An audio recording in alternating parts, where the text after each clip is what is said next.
Inatasan na rin ni Pangulong Bongbong Marcos ang iba't ibang opisina ng gobyerno para sa rescue operations at paghahatid ng tulong sa mga apektado ng Bagyong Christine.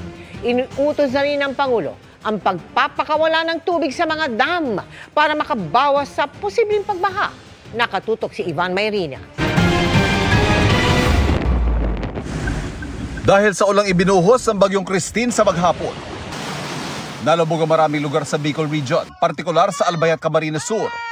Sa briefing ni Pangulong Bongbong Marcos kasama iba pang ahensya ng gobyerno, sinabi ni DILG Secretary John Vic Remulla na 300 barangay sa Camarines Sur o kalahati ng lalawigan ang lubog sa baha base sa status report ng LGU. The problem is that it is not such a strong storm, but the effects are very wide. Kung titignan mo, layo ng Bicol actually doon sa center of the storm. Pero tignan, I've seen the news reports, ang laki ng tubig eh. Marami talagang binagsak na tubig. Sa social media, dumagsangip ilang tulong ng mga residente na gusto magpa-rescue. Ayon sa Pangulo, prioridad silang maabot. Basta kaya at ligtas ang puntahan ng mga air, sea at land assets sa gobyerno. As soon as makapasok kami, we will be doing that, and we are now beginning to marshal our assets, like for example rubber boats hanggang Mindanao. Kukunin na muna namin at dadalhin namin dito sa area na pangangailangan. Malawak din daw ang nag-eepekto ng bagyo sa mga power lines. Karamihan sila dyan patayan muna ng kuryente para sa kaligtasan ng mga residente. And we are focusing right now on the Bicol region, in the Naga City area, Iriga City area, and Sorsogon area. Although there were transmission lines that were affected, we are left with one big transmission line, 230 kV na lang ang kailangan ibalik, and six lines ng 69 kV.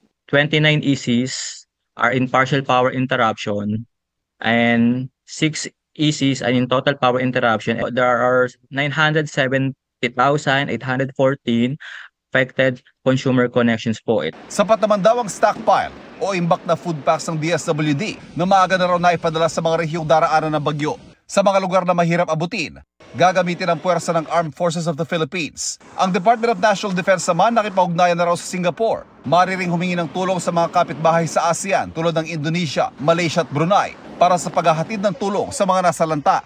Pinagagamit ng Pangulo ang mga EDCA sites para rito. They are prepared to provide, number one, from the AFP, airlift, kasi may mga kalsada hindi pa madaanan.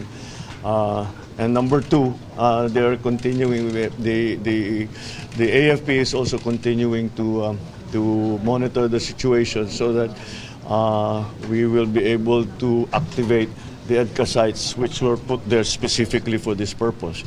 Ang DTI naman nagpaalala ng price freeze sa mga pangunahing produkto sa mga lugar na nasa state of calamity. Lalo't sa Luzon, inaasahang tatawid ang Bagyong Christine kung nasaan ang karamihan sa mga reservoir. Utos ng Pangulo para makabawas sa baha. Maybe if what we can do is do a measured response. Kahit hindi pa high water level, magbitaw na tayo ng kaunti.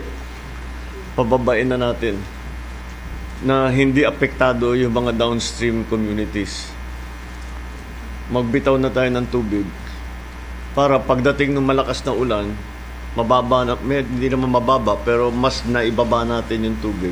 Alas 3 ng hapon kanina, nagpakawala na ng tubig ang San Roque Dam. Alas 6 ng gabi, ang Ambuklaw. Nauna naman nagpakawala ng tubig, ang Binga.